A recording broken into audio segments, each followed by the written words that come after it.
சஃபியா 11வது மனைவி சாபிரா. பொறுமைக்கு உதாரணம் யார் என்று கேட்டால் எல்லோரும் சொல்லுவார்கள் அம்மா சஃபியா என்பார்கள். எல்லா மனைவிமார்களும் சஃபியாட்ட வம்பிழுக்காத மனைவியே இல்ல. ஒரு நாள் ஹப்ஸா ரலியல்லாஹு ஆயிஷா ரலியல்லாஹு ரெண்டு பேரும் சேர்ந்து வம்பிழுத்தாங்களாம். சஃபியா யூத பெண்மணி. இவங்க போய் சொன்னாங்க, நாங்கள் எல்லாம் உயர்குலத்து பெண்கள், குறைஷ் குலத்து பெண்கள், நாங்கள் எல்லாம் இஸ்மாயில் அலைஹிஸ்ஸலாத்தின் வம்சத்தை சேர்ந்தவர்கள், அப்படி இப்படி நிறைய பேசிட்டாங்க.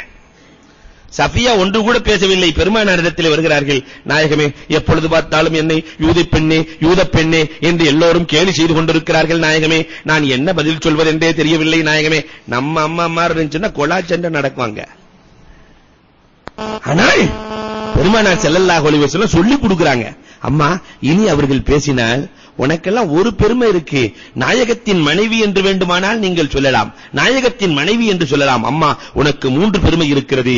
உன்னுடைய தகப்பனார் ஹாரூன் அலைஹிஸ்ஸலாம், உன்னுடைய சிறிய தந்தை மூசா அலைஹிஸ்ஸலாம், உன்னுடைய கணவர் நான். அம்மா உனக்கு 3 பெருமை. கேட்டால் சொல். என் தகப்பனார் ஹாரூன், என் சிறிய தந்தை மூசா, என் கணவர் கண்மணி நாயகம். உங்களுக்கு ஒரு பெருமைதான், எனக்கு 3 பெருமை இருக்கிறது என்று சொல்லுங்கள் என்று பெருமானார் சொல்லிக் கொடுக்கிறார்கள். இன்னொரு முறை பெருமானார் ஸல்லல்லாஹு அலைஹி வஸல்லம் ஹஜ்ஜுக்கு அழைத்து வருகிற பொழுது சஃபியா ரலியல்லாஹுவினுடைய ஒட்டகம் காயப்பட்டு விடுகிறது. ஸைனப் ரலியல்லாஹுவினுடைய ஒட்டகத்திலே பெருமானார் ஏற்றுகிறார்கள். ஸைனப் ரலியல்லாஹு தன்னுடைய ஒட்டகத்திலே கொண்டு செல்லுகிற பொழுது சஃபியாவோடு பேசுகிறார்கள், அன்தில் ஃபகீரா, ஒட்டகம் வாங்குறதுக்கு கூட, நல்ல ஒட்டகம் வைக்கிறதுக்கு கூட வழி இல்லாதவள் என்று பேசிவிடுகிறார்கள். இது பெருமானார் ஸல்லல்லாஹு அலைஹி வஸல்லம் அன்னவர்களுக்கு உலக்காயத்தை ஏற்படுத்தி விடுகிறது. ஸைனப் ரலியல்லாஹுவை பார்த்து பெருமானார் ஸல்லல்லாஹு அலைஹி வஸல்லம் சொல்லுவார்கள், அம்மா ஸைனப், நீ அந்த பெண்ணை பார்த்து காயப்படுத்தி இருக்கிறாய், அதனால் உன்னோடு நான் பேச விருப்பமில்லை என்று முஹர்ரம் சஃபர் 2 மாதம் பெருமானார் ஸல்லல்லாஹு அலைஹி வஸல்லம்